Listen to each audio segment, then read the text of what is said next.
यासाठी भगवंता तुझी भक्ती करण्यासाठी आम्ही जन्माला येऊ. महाराजांचा या ठिकाणी जन्म हे सार्थकी लागणं कारणच आहे, कारण भगवंताच्या विषयी या ठिकाणी प्रतिज्ञा केली. ऐका सज्जनाहो, हरिनाम कीर्तन म्हणजे देवाची चरणसेवा आणि महाद्वारात लोटांगण म्हणजे ही देवाची चरणसेवा. एकच मुद्दा मांडतोय आणि दुसऱ्या मिनिटाला या ठिकाणी मधलं भजन घेणार आहे. का याचं कारण आहे महाराज, देवाची चरणसेवा म्हणजे हरिनाम कीर्तन आणि महाद्वारात लोटांगण हेही देवाची चरणसेवा. पण संतांचं पूजन आणि देवाची चरणसेवा याचा काही मात्र संबंध नाही. काय वाटतं तुम्हाला? नसेल संबंध म्हणजे ऋषी महाराज याचा अर्थ असा झाला, कानफडात मारली इकडं आणि माफी मागायला गेला बारामतीला. म्हणजे सेवा साधायची देवाची आणि पूजन करायचं संतांचं. तुकोबार आहे, एवढी शंका आणि निरसन करा. महाराज सांगतात याचं कारण असं आहे, म्हणजे सोपं कळलं तुम्हाला. आजार एकाला, पथ्य दुसऱ्याला, गुण चौथ्याला आणि इंजेक्शन नाही कळलं का? असं घडेल का? मग पूजा करायची संतांची आणि सेवा साधायची देवाची. हे कसं घडलं? एक लक्ष नाही का? सगळ्यांनी लक्ष नाही का? महत्वाचा मुद्दा आहे. जर तुमच्या माझ्या घरात आपण देवाची पूजा करत असाल आणि त्या क्षणावर संत जर तुमच्या दारावर आले तर खऱ्या अर्थानं संतांची पूजा न करता तुम्ही देवाचीच पूजा करत राहिला. जो माझी पूजा करी सर्वथा तेने मज हानितल्याला तो माझ्या घाता प्रवर्तला. देव म्हणतात माझे संत दारावर आले. देव सारावे परते संत पुजावे अरते. हे प्रमाण आहे. थोडा वेळ कमी म्हणून पुढे चालू. देव सारावे पडते संत पुजावे अरते. जर माझे संत तुमच्या दारावर आले आणि सजना हो, देव सांगतात तुम्ही माझी पूजा करताय म्हणजे माझ्या संतांचा अपमान करताय. सांडोनिया पूजा ध्यान जो संतांचे घाली लोटांगण तेने कोटी यज्ञाची पुण्य समर्पित केले. पण संतांचं पूजन हे देवाच्या पूजेला जाऊन मिळतं. म्हणून हरिनाम कीर्तन संतांचे पूजन घालीन लोटांगण महाद्वारी. हरिनाम कीर्तन का? तर नामच कीर्तन साधन पै सोपे जळतील पापे. बाकी सगळी कीर्तन आवड. तुझं सगुण म्हणू की निर्गुण रे अवघड, तुझं सूक्ष्म म्हणू की स्थूल रे अवघड, तुझं दृश्य म्हणू की अदृश्य रे अवघड. आणि काल्याचं कीर्तन आता करायला गेलो की सकाळ होईल. तळवे तळहात टेक डाव्या गुडघ्यान डाव्या गुडघ्यान डाव्या गुडघ्यान डाव्या गुडघ्यान डाव्या गुडघ्यान हो. चेंडू गेला आणि पेंधे गेले आणि गडबडी झाल्या. सांग पिधा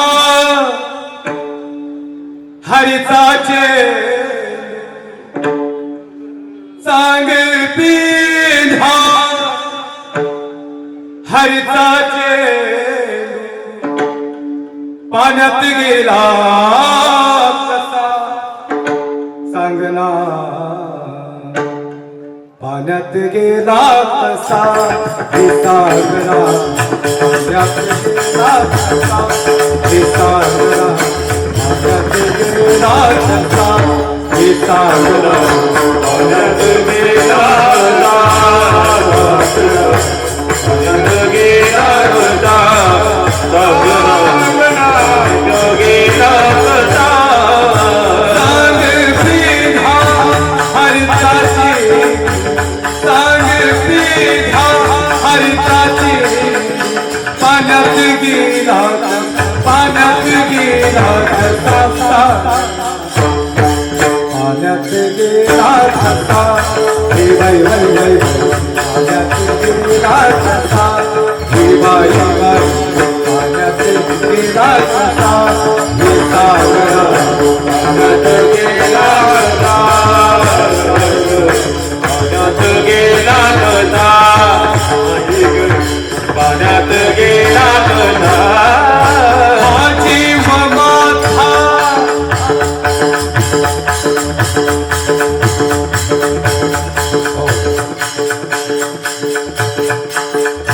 हा जीव हा जीव माथा हा जीव हा जीव माथा हा जीव माथा झाला जीवीरा झाला जीवीरा झाला जीवीरा पिता सागरा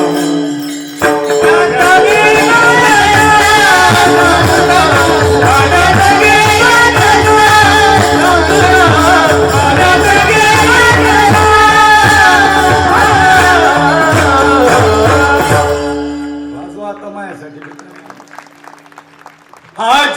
माझा हा जीव माझा झालाय वेडा पिसा सांगना पाण्यात गेला कसा हे बाई बाई बाई बाई पाण्यात गेला कसा हे सांगना पाण्यात गेला कसा सांगना.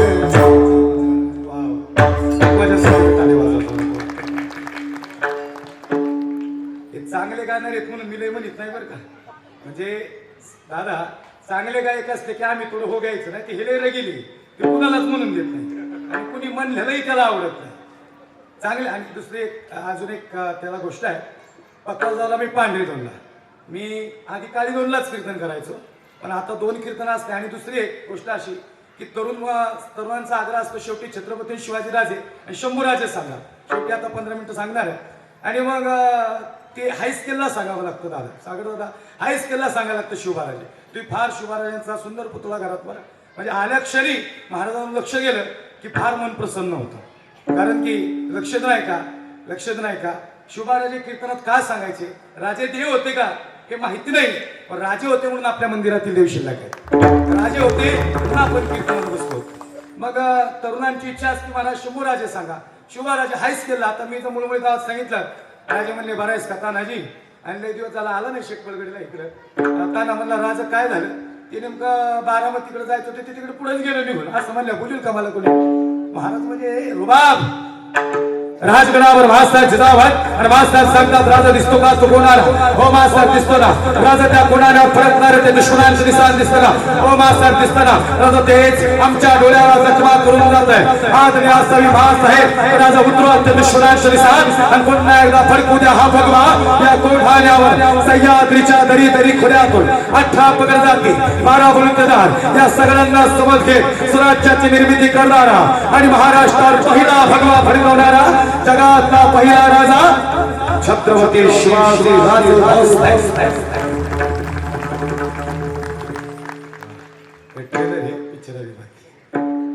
घेईल मी जन्म यासाठी देवा तुझी चरण सेवा साधाव्या देवा तुझी चरण सेवा साध्य करू कशी विठोबा रखोबा जय विठोबा रखोबा विठोबा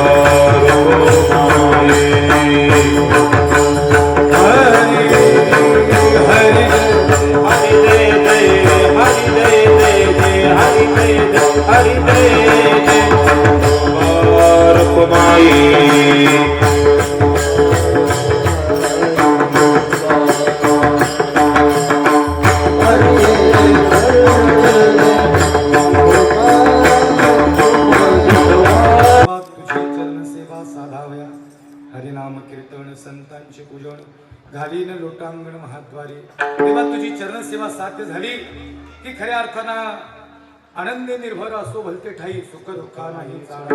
आम्ही आनंदात असो दुःखात असो कोणत्याही अवस्थेत असो पण तुझ्या चरण सेवेचा प्रभाव आमच्या जीवनात असा होईल की आनंदी निर्भर असो भलते ठाई सुख दुःखा नाही चाळामा. हरिनाम कीर्तन संतांचे पूजन घालीन लोटांगण महाद्वारी आणि कसायास न करीन धरियास होईल उदास सर्व भावे. हरिनाम कीर्तन संतांचे पूजन घालीन लोटांगण महाद्वारी मोक्षम माघरी कामारी ते दास होय सांगो ऐशी तुका म्हणे विठ्ठला.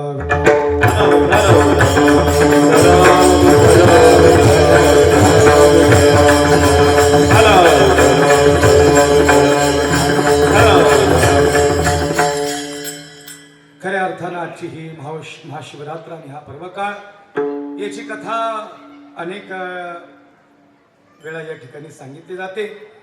खऱ्या अर्थानं कांचीपुरम नगर आणि त्या नगरातला असणारा राजा या ठिकाणी सोमदत्त आणि हा सोमदत्त राजा आणि अनेक बायकांपैकी त्याच्या 2 बायका ह्या फार पतिव्रता आणि पतिव्रतेचं या ठिकाणी पुण्य त्याच्या सोबत पण या ठिकाणी पुण्याची पावती सरत आली आणि हाच सोमदत्त या ठिकाणी पुढच्या जन्माला जाताना हरणाच्या जन्माला गेला आणि त्याच्याबरोबर त्याच्या या 2 पत्नीही त्याच्याबरोबर या ठिकाणी त्या हरणाच्या त्या मृगाच्या जन्माला या ठिकाणी आल्या.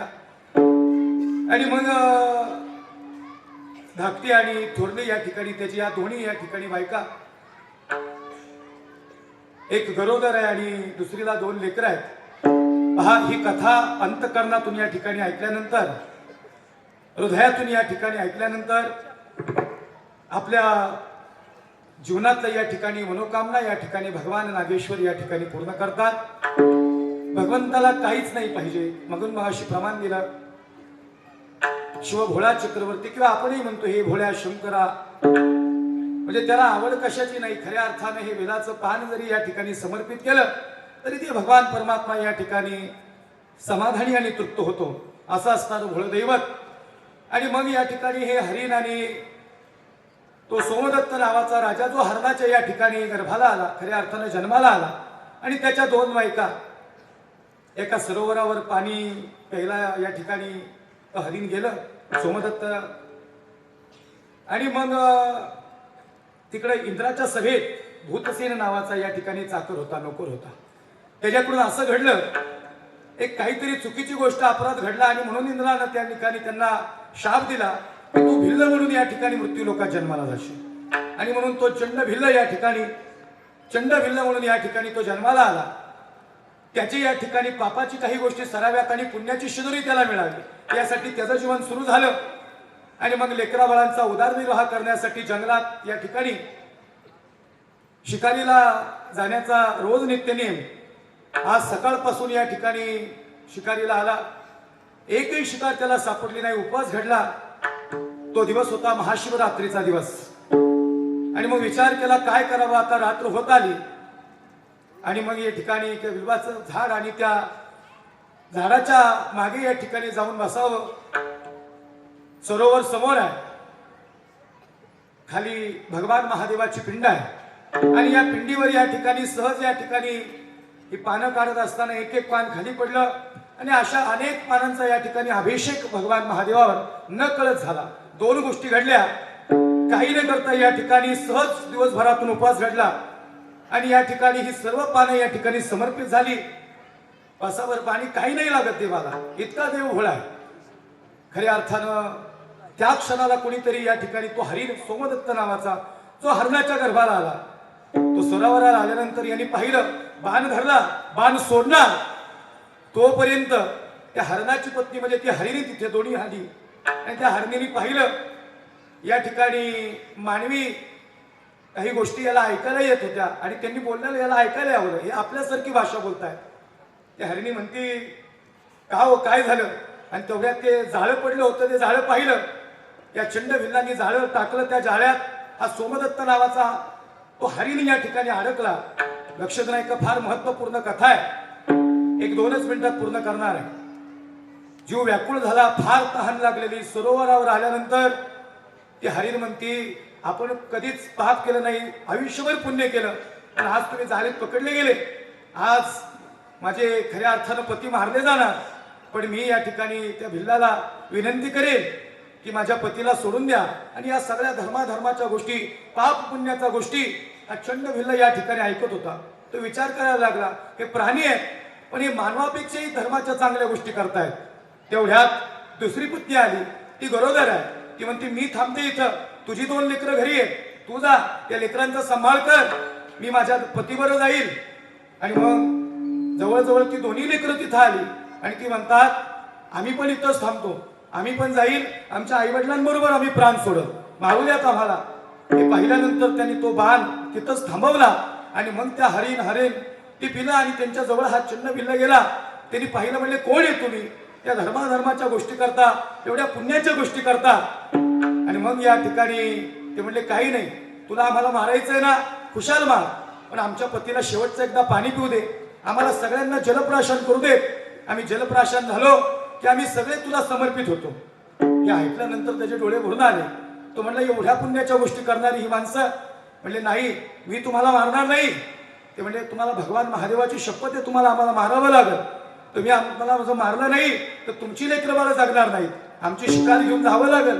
तो चंड भिल्ल म्हणला अहो तुम्ही एवढी मोठी पुण्याई केली आणि खऱ्या अर्थाने 5 देह समोर भगवान महादेव हे सगळं ऐकताय, शिव भोळा आहे. त्या क्षणी भगवान महादेवानं तिथं प्रगट व्हावं आणि या 5 देवांना दिव्य करावं. दिव्य देह केले. म्हणजे तुमच्याकडून या ठिकाणी ही चुकी घडली, पण तुमच्या पुण्याची पुन्हा एकदा पावती तुमच्या समोर आली आणि या हरणीचे हरणाचे या सगळ्यांचे देह हे सगळे त्याच्या मागं जाऊ लागले, चंड भिल्लाच्या मागं घरी. म्हणजे किती पुण्यवान देह.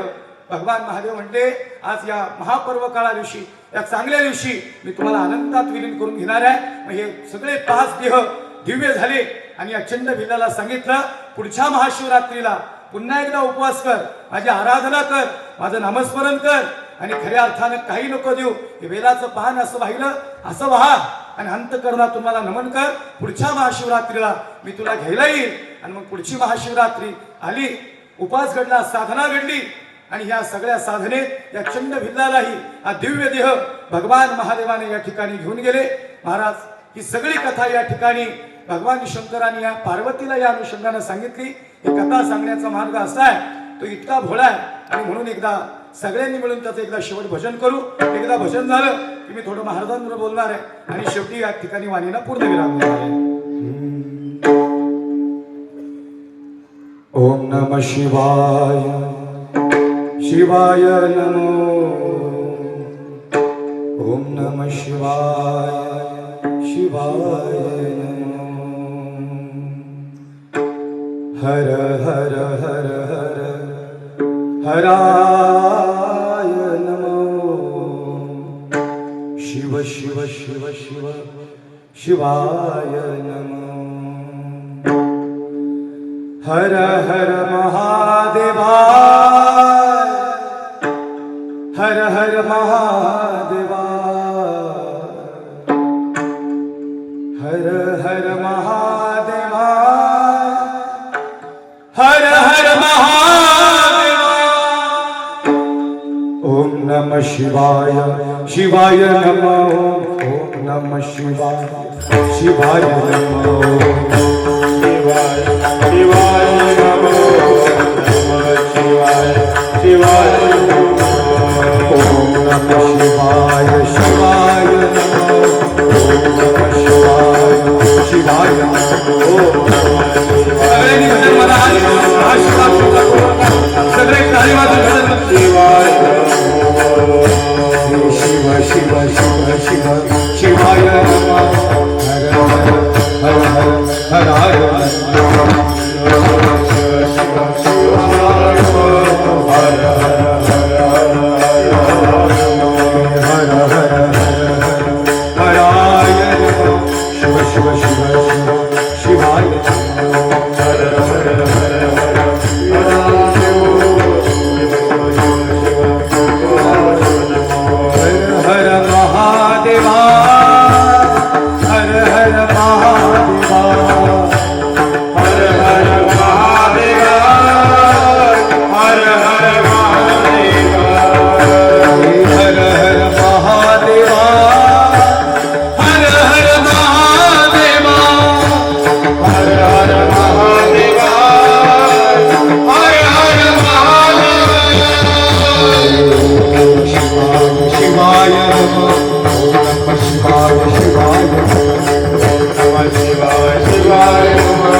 हर महादेवा हर हर महादेवा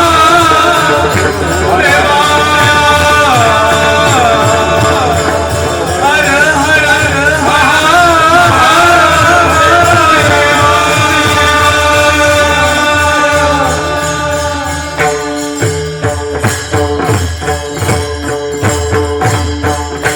जज कीर्ती साऱ्या जगतात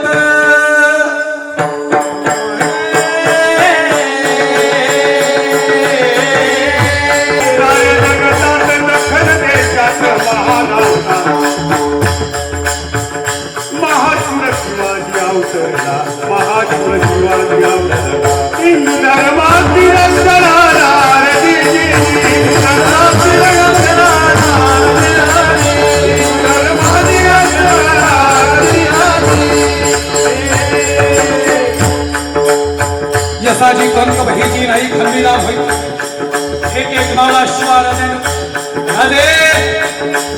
राजे हे स्वराज्य तुम्हाला निर्माण करायचं राज आवाज आहे शुभा राजांनी शपथ घेतली या स्वराज्याची आणि मग उभा राहिला महाराष्ट्र एक एक मावळा शिवा राजांनी शपथ घेतला आणि मग स्वप्न बघितलं महाराष्ट्राचं राजा हे स्वराज्य निर्माण व्हावं ही स्त्रीची इच्छा भगवान महादेवाच्या पिंडीवर रक्ताचा अभिषेक करणारा जगाचा पहिला राजा हा छत्रपती शिवाजी राजे भाऊसाहेब रक्ताचा अभिषेक केला आणि राजे म्हणतात आबासाहेब महाराष्ट्रावर आधी भगवा फडकू आणि मग उभा राहिलं शौर्य एक एक मावळा महाराजांनी सोबत घेतला तानाजी मालुसरे यसाजी कंक आणि प्रत्येकाचं बलिदान या महाराष्ट्रासाठी मोठं बलिदान महाराष्ट्र संपला होता काहीच राहिलं नव्हतं इथं 12वं शतक महाराष्ट्रासाठी महत्वाचं आहे 12वं शतक महत्वाचं शतक त्या 12व्या शतकात विश्वमाऊली ज्ञानोबाराय मराठी भाषेचा गौरव करत होते माझा मराठाची बोल कौतुके पै अमृताचे ही पैंदा जिंके ऐसी अक्षरे रसिके मिळवी या मराठाची नगरी ब्रह्मविद्येचा सुकार त्यानंतर महाराष्ट्राला एक मोठा संकटाचा सामना करावा लागला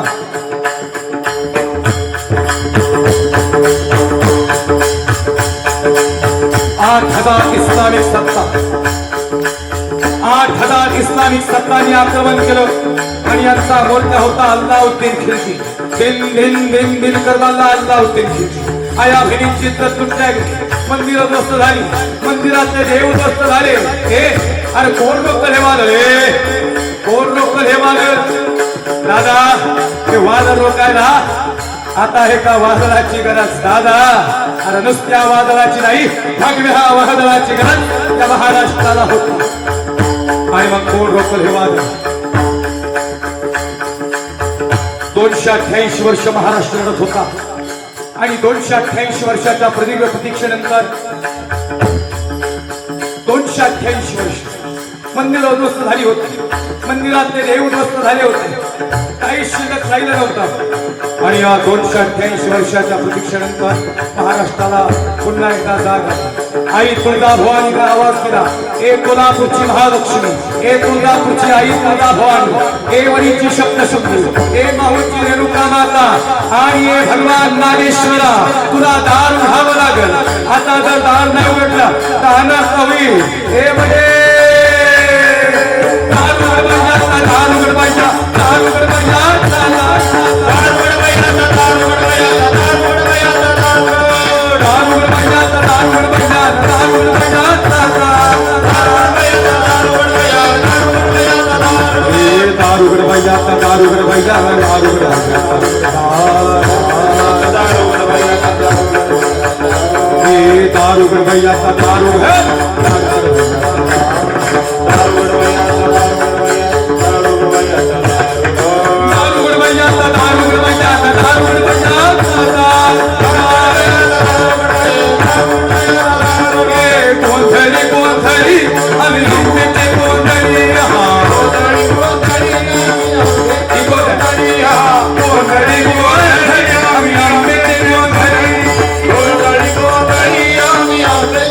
Hey!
दादा पय्येनं दार उघडलं हा विषय का म्हणला महाशिवरात्र आणि शिवजयंती जवळ आहे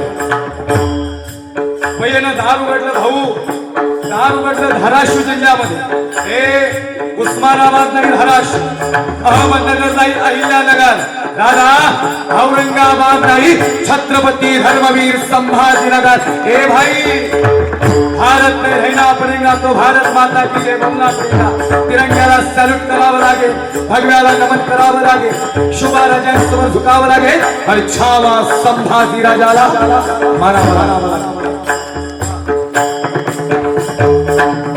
आई साहेब जिजाऊंना दिवस गेले धाराशिव जिल्ह्यामध्ये शहाजी राजे सांगता पुत्र व्हावा ऐसा गुंडा ज्याचा काही लोकी छेडा असा पुत्र जन्माला झाला आदिलशाही निजामशाही कुतुब मुघलदार शाही यांच्या मांडुकार बसेल आणि पुन्हा एकदा महाराष्ट्रावर भगवा पडते असा पुत्र जन्माला आई साहेब जिजाऊंना शिवनेरीवर घेण्यात आला आई साहेब जिजाऊंना शिवनेरीवर घेण्यात आलं शिवनेरी सुरक्षेच्या बाबतीत जबरदस्त गणाचा गडकरी आणि गडकऱ्याची बायको लक्ष्मी तिथे आहे आई साहेब जिजाऊंना डोहाळे लागले आई डोहाळे कसले डोहाळे लागले आंबट खायचे का माती खायची माती खायचे डोहाळे नाही लागले आंबट खायचे डोहाळे नाही लागले लक्ष्मी म्हणते आई साहेब काय खाऊशी वाटतं का आई साहेब मंदिर उद्ध्वस्त झाली लक्ष्मी मंदिरातले देव उद्ध्वस्त झाले आणि भगव्याचा रंग गडद झालाय आया भिरींचा चहूबाजूने किंचाळण्याचा आवाज येतोय लक्ष्मी नाही काय खाऊशी वाटतात आई डोहाळे लागले असतील ना आणि मग आई साहेब म्हणतात लक्ष्मी आंबट खायचे डोहाळे नाही लागले मला डोहाळे मला घोड्यावर स्वार व्हावंच वाटतं मला दांडपट्टे फिरवावेच वाटतात मला समशेरी चालवावेच वाटतात मला समशेरी चालवा पुष्पनांच्या पुन्हा एकदा सुराज्य निर्माण करावंच वाटतं सुराज्य निर्मितीचे डोहाळे आई साहेब जिजाऊंना लागले आणि मग दिवस जवळ आला फाल्गुन वैद्य तृतीया दिवस जवळ आला फाल्गुन वैद्य तृतीया 19 फेब्रुवारी 1630 या दिवसाची महत्व सांगतो लक्ष नाही का फाल्गुन वैद्य तृतीया 19 फेब्रुवारी 1630 शिवनेरीतून आवाज झाला आयुष्यभर जीवाशी खेळ आणि या वैद्यचं रक्षण करेल तो छत्रपती शिवाजी राजा आणि अवघ्या महाराष्ट्राला आनंद झाला किती सांगू मी सांगू कुणाला किती सांगू मी सांगू कुणाला आनंदी आनंद आजी आनंदी आजी आनंदी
महाराजांचा जन्म झाला 5 मिनिटं घेऊन शेवटचे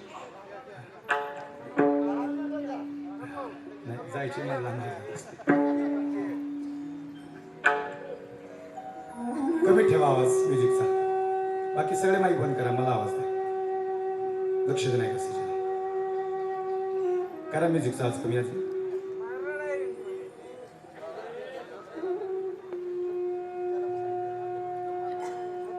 छत्रपती शिवाजी राजांचा जन्म या महाराष्ट्रात शिवनेरी दिवस झाला आणि अवघ्या महाराष्ट्राला आनंद झाला शुभा हा महाराष्ट्र उभा करावा लागेल शुभा तळवे तळहात टेकत आणि डाव्या गुडघ्याने राहत. थोडा मी चुकताच कमी करा. अजून वयाच्या 10व्या वर्षी महाराजांचं पहिलं लग्न झालं. चला सज्जन हो, एक महत्वाच्या विषयाला स्पर्श केलाय. वयाच्या 10व्या वर्षी महाराजांचं पहिलं लग्न झालं. वय वर्ष 10. शुभा, अरे लगीन करावं लागेल. लक्ष नाही का? प्रत्येक शब्दावर लक्ष द्या. दादा, वयाच्या 10व्या वर्षी महाराजांचं पहिलं लग्न झालं. आपली 35शीतली अजून रेजना नाहीत. त्यांना कळालाच काय करायचे. शुभा, अरे करावं लागेल लगीन. आई साहेब, बरे एकूण 8 लग्न केलीत महाराजांनी. 8 लग्न. जाधव घराणं, सिंदखेड राजा आपलं घराणं, शुभा आपलं सगळं, मोहिते घराणं, निंबाळकर घराणं, ही सगळी घराणी आपली शिकवण. छत्रपती शिवाजी राजांनी 8 लग्न करण्यामागे राजकारण होतं. सजना हो, राजकारण हे सुंदर समाजकारण आहे, त्या दृष्टीने पाहता आलं पाहिजे. शुभा, अरे याला संघटन म्हणतात. शुभा, ज्याची संघटना मोठी यश त्याला आहे. आवाज साहेब, आई साहेब, आई साहेबांच्या सांगण्यावरून महाराज तयार तर झाले. पहिलं लग्न फलटण, सातारा फलटण इकडं, निंबाळकर घराणं. ओ मुधोजी, कन्याला गडावर घेऊन या उद्या. मुधोजी निंबाळकर म्हणतात, आई साहेब, अरे काय चुकलं का आमचं? अरे नाही मुधोजी, सांगितलं तेवढं करा. आले मुधोजी निंबाळकर कन्याला घडलं. तुरु तुरु तुरु चालत कन्या आली. आई, त्या कन्याचं नाव आहे महाराणी सईबाई, छत्रपती धर्मवीर संभाजीराजांची आई साहेब. मुधोजी म्हणतात, हे सई. सई तोपर्यंत दिसेने सज्ज झाली. मी 2 अनुषंगाने चिंतन मांडलं हो. एक तर बलिदान मास शंभूराजांचा, आणि दुसरं शिवजयंती 19 फेब्रुवारीला, आणि महाशिवरात्र. गायी नाही झालं, प्रमाणही झालं, अभंगाचं चिंतन झालं, या सगळ्या गोष्टी एकत्रित झाल्या. आणि खरंच या भूमीत काहीतरी चैतन्य आहे की कीर्तनात रंगदेवताच निर्माण झाले. आज एकदा ही अजिबात विक्षेप नाही झाला. सगळं साऊंड सिस्टीम चांगली लागली, गायनाचार्य, मृदंगाचार्य, सगळं परफेक्ट. तुम्ही फार उद्यातून नियोजन करता. तसं तर मी तान्हाजी माणूस तरी अफजल खान सांगणार होतो. सागर हो, अफजल खान एका झपक्यात उडवला महाराजांनी. 7.5 फुटाचा होता अफजल. एवढा बी हल्ला नाही अफजल. जर मी कधी पुन्हा येईल, म्हणजे माझं सांगतो, राजकारणात नाही सांगत, त्यावेळेस मी नक्कीच हा प्रसंग पाहून तसाचा उभा करेन. हे जबरदस्त, एका झपक्यात अफजल उडवला. शुभा, अरे कुठे शुभा? महाराज दानपट्टी आणि तलवार चालवतायत. महाराणी सईबाई, शंभूराजे आणि शंभूराजांची आई महाराणी सईबाई. महाराणी सईबाई गेल्या. महाराणी सईबाई दिसेना. मुधोजी म्हणतात, ए सई, यार कुठं? आणि सई कुठं? तर शिव महाराज तलवार चालवतायत तिथं. ए सई, अरे ते शिव महाराज आहेत असं बघायचं नसतं. सई, आई आबासाहेब, हे शिव महाराज आहेत. हो, ते शिव महाराज आहेत. आम्हाला नाही वाटत ते शिव महाराज आहेत. हा शब्द कोण बोलताय? हा शब्द महाराणी सईबाई बोलतात.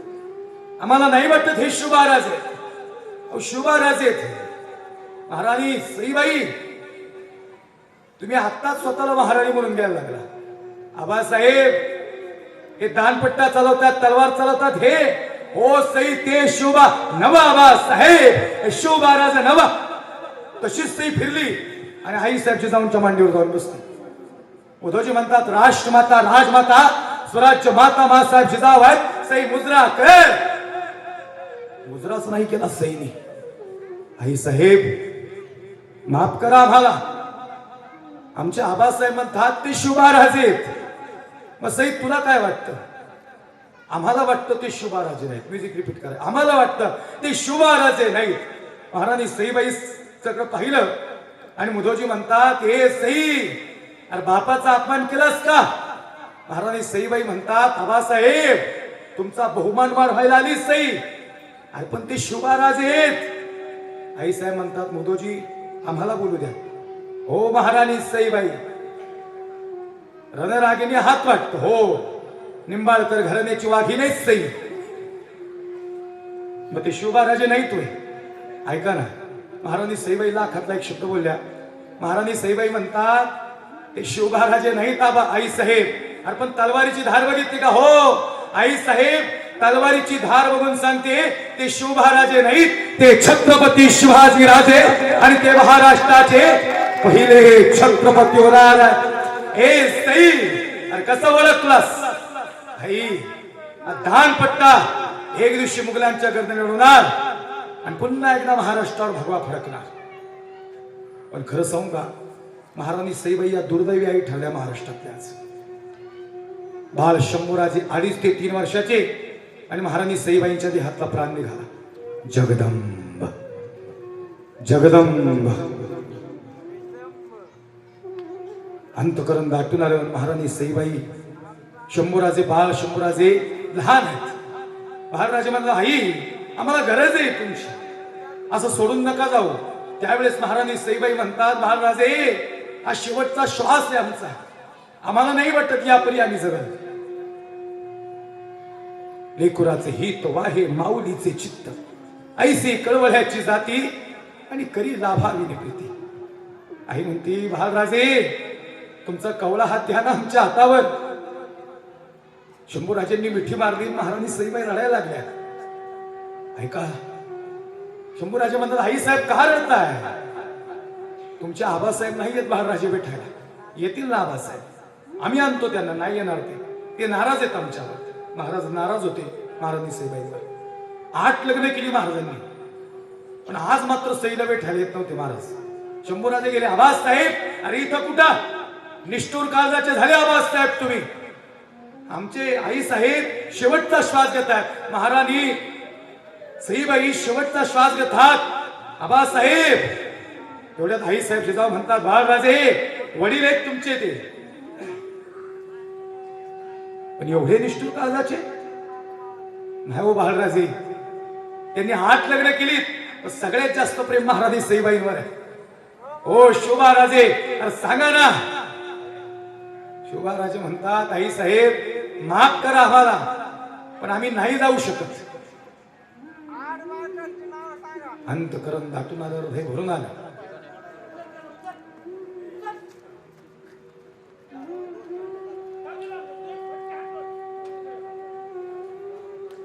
जगदंब म्हणत या ठिकाणी महाराणी सईबाई मात्र आज शेवटचा श्वास घेत आहेत. समजत नाही तो काय करावं. आणि सांगू आई साहेब, शंभूराजे घेऊन आले शिवबाराजांना. आबासाहेब, अरे या नव. आबासाहेब, आमच्या आई साहेबांच्या हातावर हात द्या ना. अहो तुम्ही नाहीत म्हणून पुराण रोखलाय. महाराज शिवबाराजांनी महाराणी सईबाईंच्या हातावर हात ठेवला. ए सई, अरे फसवलं सई, तू साथ देणार होतीस, तू शब्द नाही पाळलास. ऐका, महाराणी सईबाई आज इतिहासातला स्वर्ण अक्षरातला शब्द बोलले. महाराणी सईबाई म्हणतात महाराज नाही हो फसवलं आम्ही. महाराज सांगा सगळ्यात जास्त जीव कुणावर आहे? महाराज सांगतात सई तुझ्यावर आहे, माझ्या बाळ शंभूराजावर आहे, म्हणून आलो तुला भेटायला. मग महाराज ऐका, तुमच्याही सईनी तुम्हाला फसवलं नाही. आम्ही साथ नाही दिली एवढंच ना? नाही, आम्ही दिली साथ. आमचा श्वास जरी चालला असेल तरी हा छावा आज महाराष्ट्राला देऊन जाते, तो शेवटपर्यंत स्वराज्यासाठी लढाल. अहो संभाजी राजे, छावा हात तुम्ही आमचे, आणि छावा झुकत नाही कुणा समोर. महाराणी सईबाई म्हणता महाराजे छावा हात तुम्ही आमचे. जगदंब प्राण सोडला महाराणी सईबाईने. शंभूराजे शुभाराजांच्या पोटावर. शंभूराजे म्हणतात आबासाहेब सोडून गेले आमच्या आई साहेब आम्हाला, पण काही शब्द बोलल्या हो लाखातला. छावा आहे माझा संभाजी. आबासाहेब, हा छावा कोण असतो? आई साहेब जिजाऊंना हसायला आलं. आई साहेब जिजाऊ म्हणतात महाराजे काय प्रश्न विचारला हो तुम्ही? ज्याचा बाप सिंह असतो ना महाराजे, त्याचा पोरगा छावा असतो. छावा है संभाजी. खरंच छावा होता दादा, खरंच छावा होता. तो झुकणारच नव्हता, कधी नाही झुकला. आपल्या माणसाने पकडून दिला महाराजांना.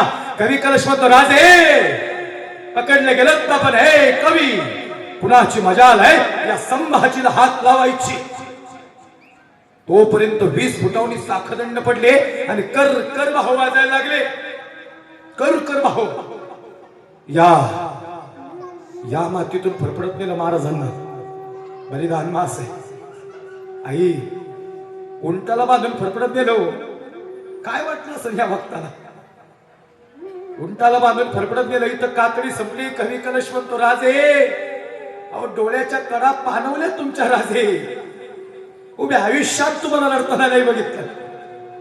राजे म्हणतात खरं सांगू का कवी नाही रडला हा छावा. पण हात डोळ्यात का पाणी आलं माहिती का? या पाना फुलांना माहिती नाही त्यांचा संभाजी पकडले गेलाय. या नद्या नाल्यांना पूर आलाय त्यांना सांग त्यांचा संभाजी पकडले गेलाय. या गड किल्ल्यांना या शिवनेरीला या रायगडाच्या प्रत्येक पायरीला सांग त्यांचा छावा हे कवी. आणि सांग त्या जंजिराला. जंजिरा दिसत होता महाराजांना. आई वडिलांचं शेवटचं स्वप्न जंजिरा घ्यायचं होतं रे कवी. एक वाक्य बोलू का दादा? विषय रंगाचा या कोण्या विषयाचा नाही. अजून थोड्या वर्ष जगले असते ना महाराज. जंजिऱ्याची बात काय घेऊन बसता? दिल्लीच्या तख्तावर भगवा फडकवला असता. इतकी जबरदस्त ताकद होती. अरे मजा आलाच नाही कुणाची. जगदंब उंटाला बांधलं इथंच फरफटत नेलं. जखमालही झाल्या होत्या. ही शेवटची काही वाक्य आहेत महाराज. आई हेच ते दिवस आहेत आता चालू आहे. 1 फेब्रुवारीला तो काळा दिवस होता. महाराज पकडले गेले. डोक्यापासून नखापर्यंत 40 दिवस जखमा झाल्या. एवढे वार झाले नाही. अंगावरची एक बी जागा राहिली नव्हती शिल्लक. एवढंही पाणी नव्हतं महाराजांच्या डोळ्यात. आज कवी कलशवंत राजे काहीच होत नाही का हो? राजे म्हणतात कवी अरे आई नाही म्हणतोय छावा आहे संभाजी. आबासाहेब नाही म्हणतोय छावा आहे संभाजी. आबासाहेब म्हणतात शंभूराजे झुकायचं नाही बर का. बाप झुकला नाही तुमचा तुनासमोर. नाही झुकला हो बाप. जगदंब 40 दिवस वार झाले नाही. कातडी उडी पडली होती. आज तुमच्यासारख्या आई हळदी लावायला पाहिजे होती. तेवढ्यात मिठाचं पाणी वतलं सैतानानं आणि पाण्यातून मासा बाहेर वासात तडफडला असता. पण एवढे बी हल्ले नाहीत राजे. काही मग कलशवंत राजे असा मित्र मिळायला लई भाग्य लागतो राजे. तुमच्या बरोबर मरायला लई भाग्य लागतं राजे. सागर भाऊ अमल भाऊ अडचणीत मदत करणारे मित्र नकोत. अडचणीच नाही आल्या पाहिजेत यासाठी प्रयत्न करणारे मित्र आयुष्यात उभे करा. कवी कलश आणि धर्मवीर संभाजी राजांची बैठक. कडकडून कवीने मिठी मारली. कवी म्हणतो राजे खरंच छावा आहे राव. आई नाही म्हणतोय छावा आहे. आज जर चुकलो तर हिंदू धर्म संपला. म्हणून मला नेहमी एक वाक्य वाटतं. ये भूमि किसकी है तो ये भूमि हिंदू की है. ये भूमि किसकी है तो ये भूमि प्रभु रामचंद्र की है. सांता की नहीं माँ ये भूमि संतों की है. संतांच्या पदस्पर्शानं पुनितांनी पावन झालेला महाराष्ट्र. काय वाटलं असं महाराजांना? एक शेवटची 2-3 वाक्य लक्ष नाही का? हृदय दाटून आलं महाराजांचं. औरंगजेब म्हणतो हमें देखना है कैसे दिखता है संभाजी.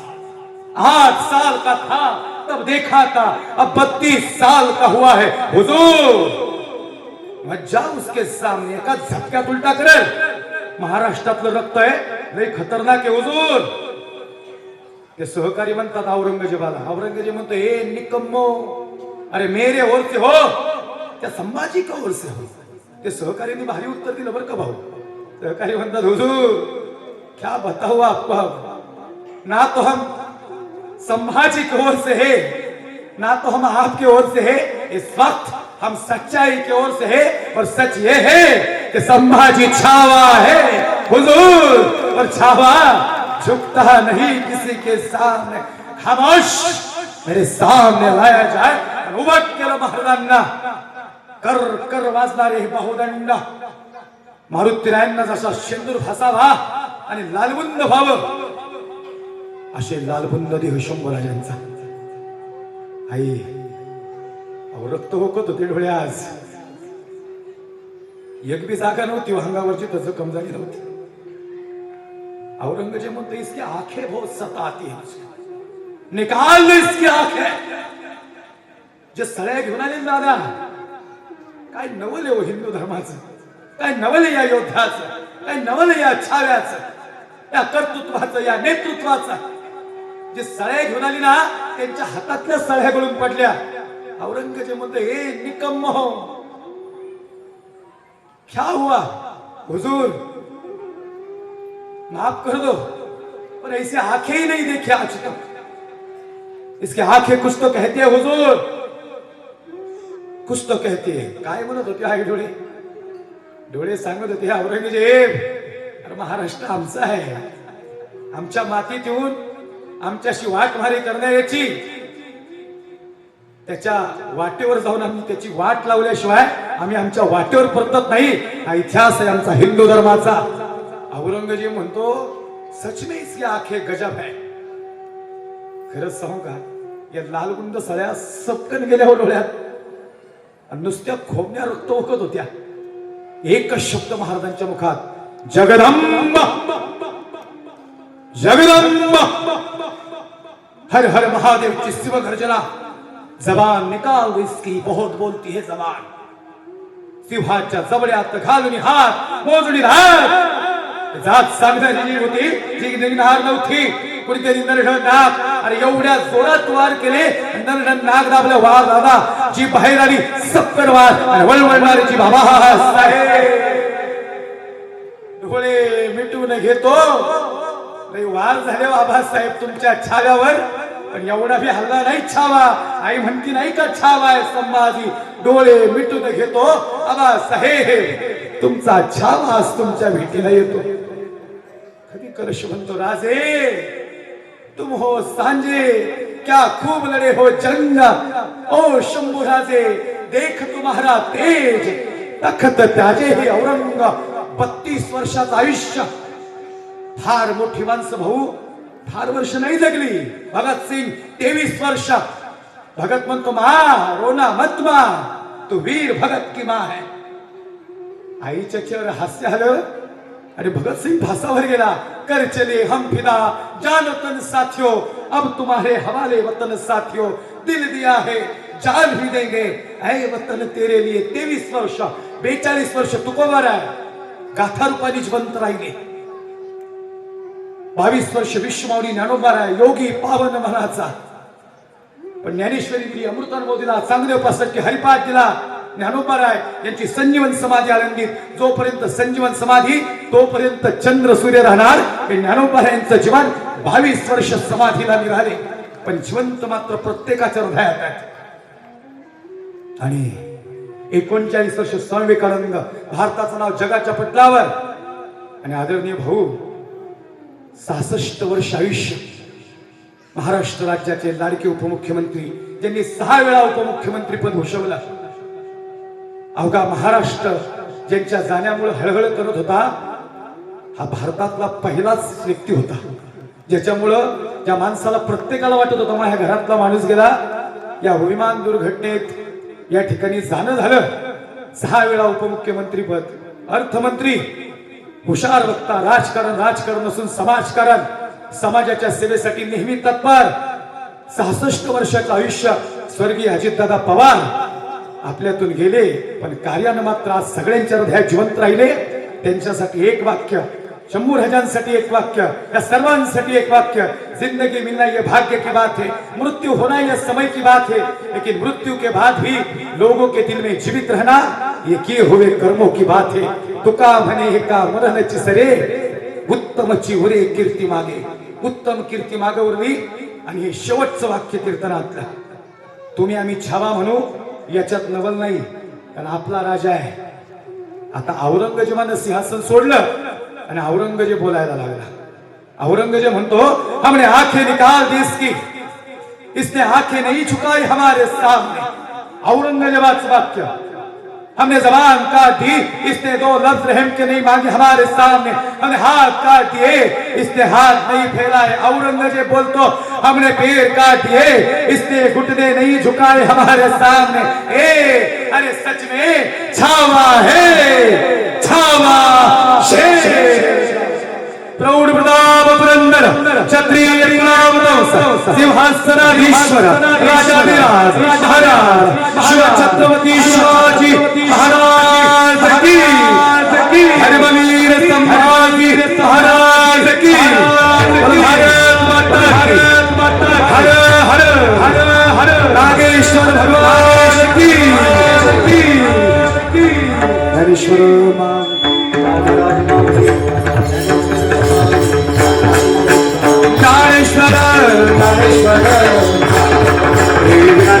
Jai Jai